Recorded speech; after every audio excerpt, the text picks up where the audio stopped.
DOS Family. S'il vous plaît, likez la vidéo. Quand vous likez une vidéo sur YouTube, YouTube répertorie la vidéo et la propose à d'autres utilisateurs. Du coup, mes vidéos sont propulsées dans les suggestions et recommandations par YouTube. Donc s'il vous plaît, likez mes vidéos, commentez-les. Surtout likez, j'insiste et je persiste. Likez même avant de regarder. Ça ne vous coûte absolument rien de liker. C'est aussi ça le soutien. Merci, et je vous aime. Communiqué de presse même est étonné.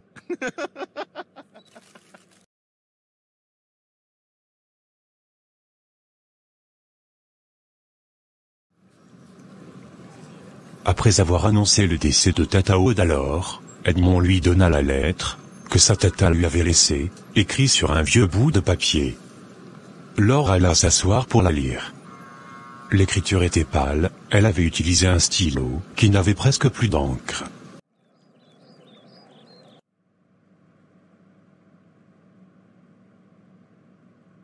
Je n'ai pas envie de la lire. S'il te plaît, fais-le pour moi. Ok. Donne-la moi.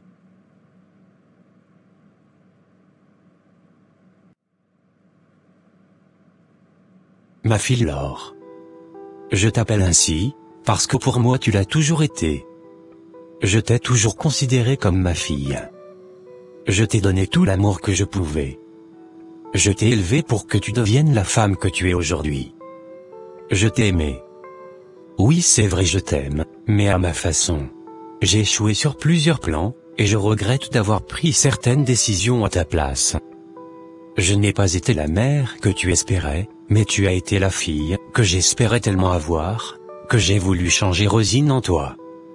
Je n'arrive plus à me regarder dans la glace. Je n'arrive plus à regarder ma propre fille. J'ai tout perdu. Je ne sortirai certainement jamais d'ici, alors quel est donc le but de rester en vie, sachant que je me suis volontairement séparé de ma famille? Je préfère donc quitter ce monde, avec le sentiment d'avoir accompli ma mission. Celle de te voir heureuse dans ton ménage. J'espère revoir ma sœur, et lui demander pardon. Prends soin de ta sœur. Soyez toujours soudés. Ne laissez jamais l'esprit de la jalousie entrer entre vous. Dis-lui que je l'aime, et que je suis vraiment désolé pour tout. J'ai honte. Oui, j'ai honte de lui dire ces mots en personne. Je te souhaite d'avoir de nombreux enfants. Tu as un cœur en or comme ta mère. Pardonne-moi donc si tu peux. Je t'aime, Laure.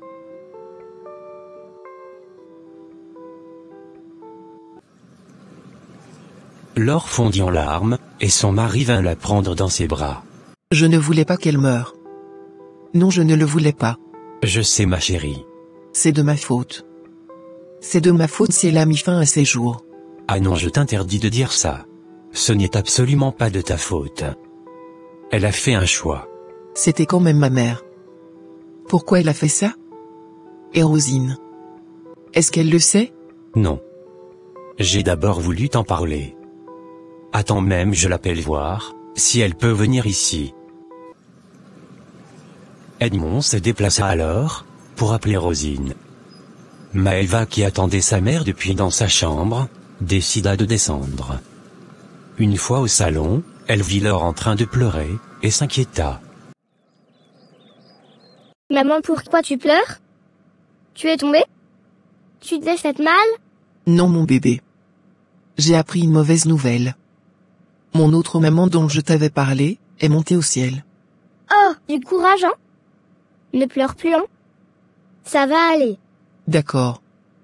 Je ne pleure plus. Tu es gentil. Je t'apporte de la glace? Non, mon bébé, ça va. Je ne veux rien. Ok. Mais ne pleure plus, hein? J'ai appelé. Elle arrive. Et qu'est-ce qu'on va faire maintenant?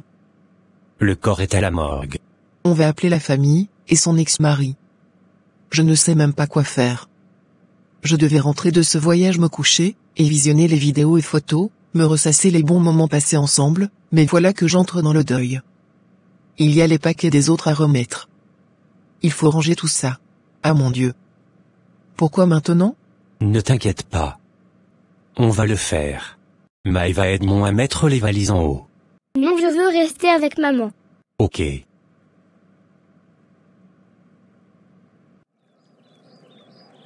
Alors ma famille préférée?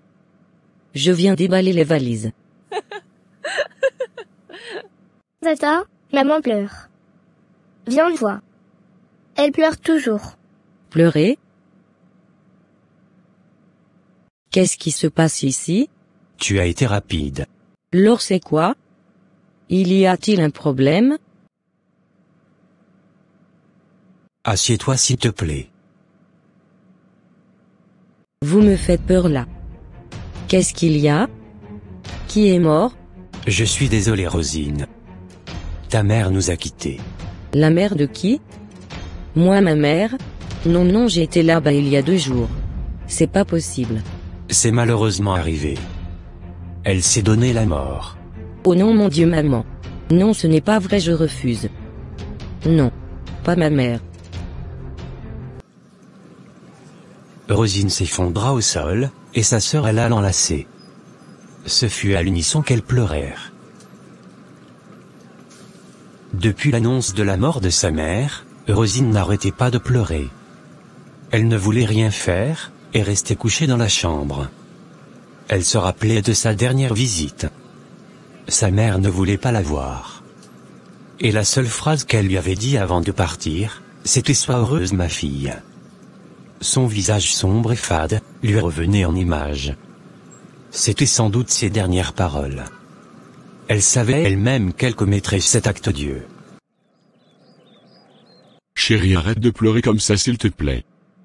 Ça fait déjà 2 jours que tu n'es pas sorti de la chambre. Comment elle a pu me faire ça? Même si elle a commis un tel crime, ça ne veut pas dire qu'elle doit mettre fin à sa vie. Je l'aimais toujours. Je l'aimais malgré tout. Elle aussi elle t'aimait, même si elle ne te le disait pas. Allez viens on va manger s'il te plaît. Je n'ai plus de mère. Je suis seule à présent. Comment ça tu es seul? Ne m'énerve pas. Lève-toi très vite. Il la souleva donc du lit, et la tira au salon, où il avait déposé son plat. Allez vas-y mange. Et si tu pleures encore, on aura des problèmes.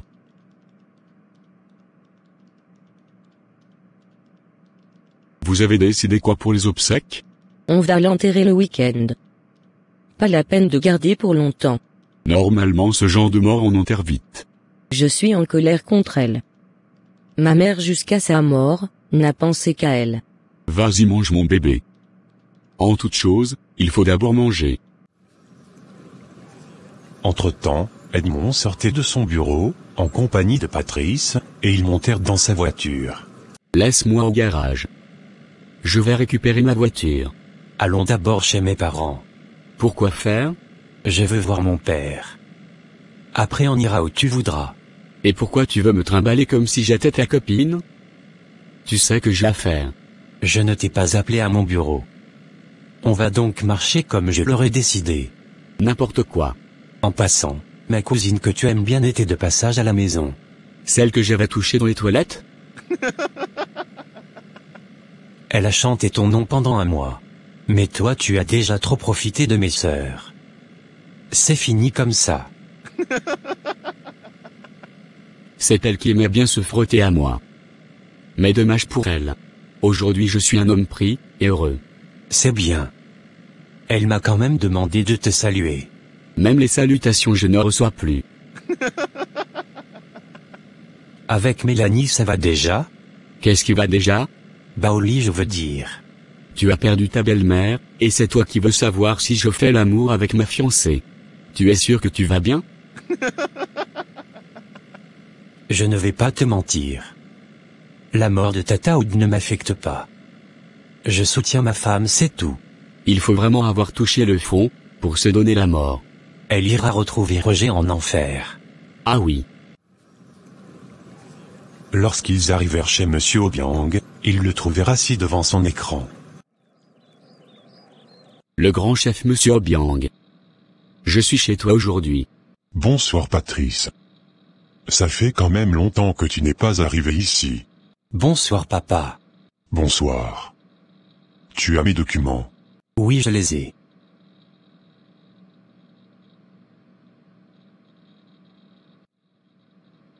Très bien. Tu es efficace mon fils. Papa, j'espère te compter parmi mes invités lors de ma sortie. Malheureusement, je ne serai pas présent. Je vais effectuer un voyage pour l'Europe. Les activités y obligent, et je vais en profiter pour saluer mes filles et mes petites. À tes petites tu dis. Si tu cherches ta femme, elle n'est pas dans les parages. Tant mieux. Je disais tantôt que je vais visiter quelques petites. Vous savez, à un certain âge, le corps a besoin de nouvelles sensations, et ma femme commence à faiblir.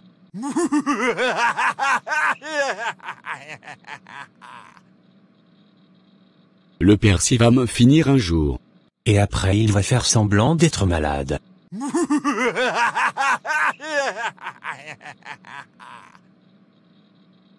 Sacré Papa Obiang. Bon, pour faire plus sérieux, je dois me déplacer comme je t'ai dit. Donc je ne pourrai malheureusement pas être là. Néanmoins ton enveloppe ne souffre de rien. Merci papa. J'aime beaucoup ta façon de travailler. Tu aimes ce que tu fais. Je connais ton parrain. C'est un très grand avocat. Plusieurs fois, il m'a dit du bien de toi professionnellement parlant. Ce n'est pas facile de voir de nos jours, de jeunes avocats se mettre à leur propre compte. Tu vas les voir errer dans les cabinets, raccommoder les clients des collaborateurs, vadrouiller par-ci par-là, parce que se mettre à son propre compte demande beaucoup de préparation et de responsabilité. Tu vas devoir te prendre en charge tout seul. Les factures, loyers, employés, et même ceux que tu formeras. Côté client, je pense que ce n'est pas un problème pour toi. Tu as gardé un bon carnet d'adresses chez ton parrain, et il te recommandera, c'est certain. Sache mon petit que les jeux sont finis. Tu es en train de grandir. Tu vas te marier, et fonder une famille. Les responsabilités seront plus grandes à présent. Donc arrête déjà de suivre Edmond qui ne fout rien, et mets-toi au travail. Merci papa. Je ne savais pas que je ne foutais rien. C'est une façon de parler. C'est vrai que je suis stressé à l'idée de prendre mon indépendance, mais ça ne me fait pas peur, parce que exactement j'ai des dossiers que j'emporterai avec moi, sans compter les recommandations de mon parrain. Ça me fera beaucoup de travail et beaucoup de pression, parce que j'ai toujours le souci d'un résultat positif. Je déteste perdre une affaire. Bon, ça va aller. Je vais m'en sortir. Je deviens un homme. Tu as tout mon soutien. Merci papa. Edmond, les obsèques de ta folle de belle-mère, c'est quand? Mais papa, comment tu peux l'appeler folle? Paix à son âme. Je ne compatis pas pour les personnes qui se ôtent la vie. On va l'enterrer ce week-end. Pas besoin de garder. Normalement, il ne devrait pas avoir de cérémonie, pour quelqu'un qui a décidé lui-même de quitter ce monde. Cette femme n'a pensé qu'à elle-même. Franchement, les choses comme ça me répugnent.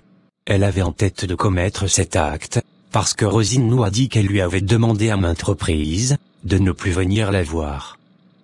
Et lors de sa dernière visite, elle lui avait dit d'être heureuse. La pauvre petite. Elle a vu de toutes les couleurs avec sa mère. J'espère que son vécu ne va pas la traumatiser.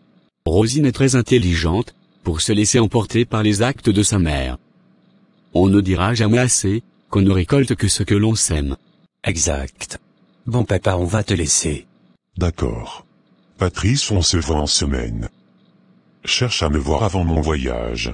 D'accord papa. Et ils prirent congé de papa Obiang. Edmond accompagna Patrice prendre sa voiture au garage, et chacun rentra chez lui. À son arrivée à la maison, Edmond trouva son beau-père dans son salon. Il était seul. Je sais qu'il y a encore beaucoup parmi vous, qui n'ont pas encore liké notre vidéo. Alors faites-le dès maintenant.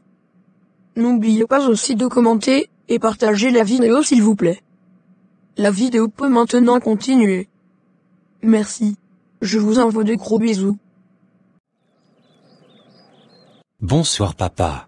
Bonsoir mon fils. Comment vas-tu? Bah ça va bien. Et toi? Je vais très bien. La vie nous débarrasse des parasites. Alors comment ne pas être heureux? Papa, ne sois pas sans cœur, voyons. Je m'en fous de ce qu'on va dire, ou penser de moi. Cette mort m'apaise le cœur. Je n'ai rien à foutre de ça. Ma conscience est tranquille, et c'est l'essentiel.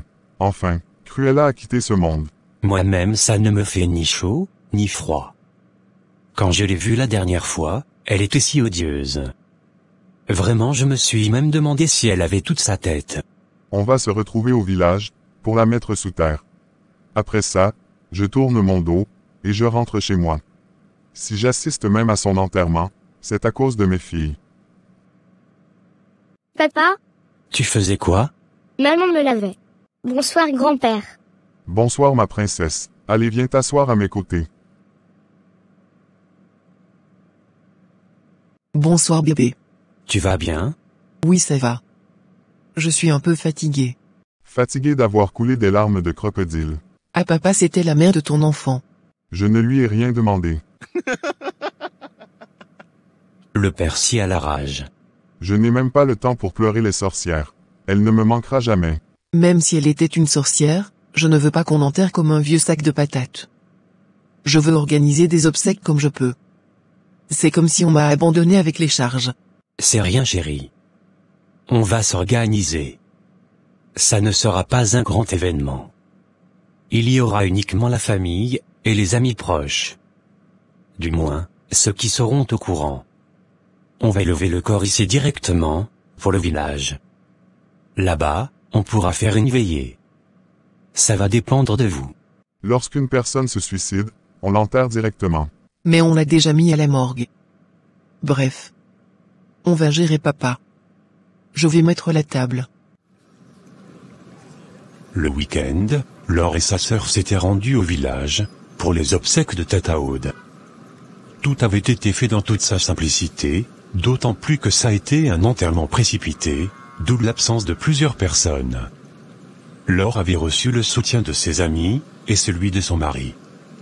L'émotion n'y était pas en tant que telle. Seule Rosine avait versé quelques larmes. La cérémonie fut brève, et ils sont rentrés dans la même soirée à Libreville. Cette nuit dans leur chambre, le couple s'apprêtait à dormir. Ma chérie, tu vas bien? Oui, je suis juste fatigué. Je n'ai pas dormi depuis 2 jours. Repose-toi. Tu as eu une semaine chargée depuis le retour du village. Edmond vint se coucher aux côtés de sa femme, et cette dernière s'endormir dans ses bras. Très tôt le matin, Edmond sortit courir. Il avait retrouvé Patrice à la salle de sport, avec qui il effectua quelques exercices. À la maison, Laure se réveilla avec la tête, qui lui faisait atrocement mal. Elle avait froid, et faisait de la fièvre.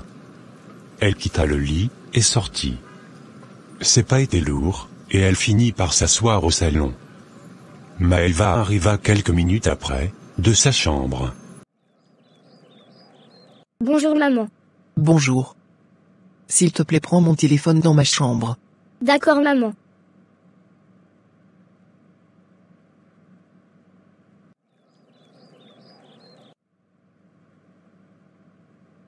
Maman c'est quoi? Je ne me sens pas bien. Tu es malade? Oui. Couche-toi alors. Je vais appeler papa. Maëlva, qui savait manipuler le téléphone, appela son père. Après plusieurs tentatives, Edmond finit par décrocher. Oui chérie, je rentre déjà. Papa, maman est malade. Elle est malade comment? Viens vite lui donner des médicaments. Passe-moi ta mère. Attends que je mette le haut-parleur. D'accord. Chérie, ça ne va pas. Pourtant je t'ai laissé bien portante ce matin. D'accord, j'arrive. Maëlva raccrocha, et alla à la cuisine, monta sur la chaise, et prit un verre de lait, qu'elle apporta alors. Maman, je t'ai apporté le lait. Je vais prendre les croissants. Tu veux aussi les yaourts? Non ça va merci ma chérie. Va te brosser les dents, avant que papa n'arrive. Non, je veux rester avec toi. Je te nourris? Ça va mon bébé. Tu es trop gentil. Maëlva resta là à la regarder, jusqu'à ce que son père arrive. Ma chérie, comment tu te sens? Je brûle. Ok, on va immédiatement à l'hôpital. Il monta se changer, et lui enfila une robe à sa femme, ainsi qu'à Maëva, et ils sortirent. Edmond passa chez ses parents laissés Maeva, et il emmena sa femme chez le docteur Raoul. Ce dernier lui fit une injection pour baisser sa température, et ils sont restés dans son bureau, pour attendre les résultats des examens. Laure était encore faible, bien qu'elle avait arrêté de grelotter.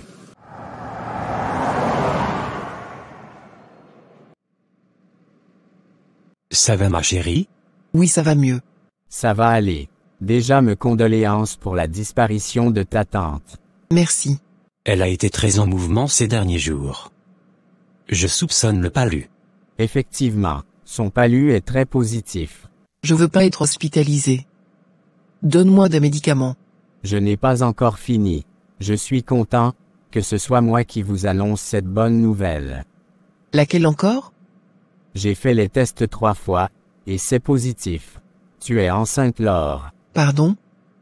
Qui? Tu t'adresses à qui? Raoul, pardon, dis-moi que ce n'est pas une blague. Voici les résultats. Elle est belle et bien enceinte. Ah non Raoul, c'est pas vrai. Non. Qu'est-ce que tu cherches? Tu t'adresses à qui? Il y a une autre personne dans cette pièce? C'est pas possible, mon Dieu. Bébé, tu es enceinte. Mon Dieu. Je suis en train de rêver? J'ai attendu cette phrase, comme si j'attendais l'arrivée de Jésus. Je suis enceinte? Oui, mon cœur. Enfin.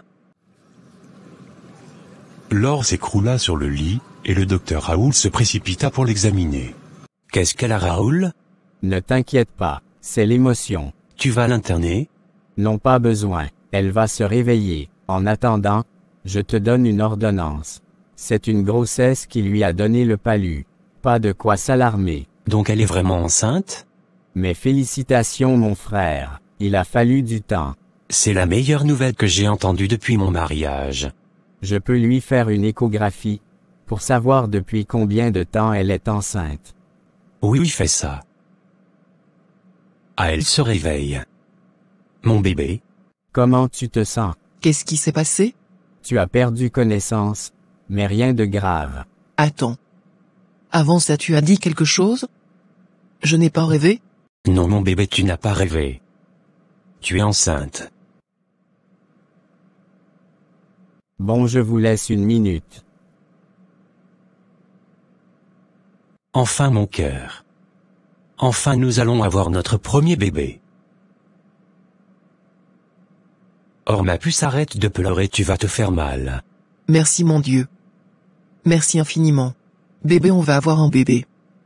Je suis enceinte. Ça va, bébé. Tu vas me faire pleurer aussi. On va faire l'échographie. Chut, c'est bon, chérie. Ça suffit, tu vas faire mal au bébé. Pour tout type de partenariat, et ou de publicité, veuillez me contacter au email suivant, ou par WhatsApp. Merci.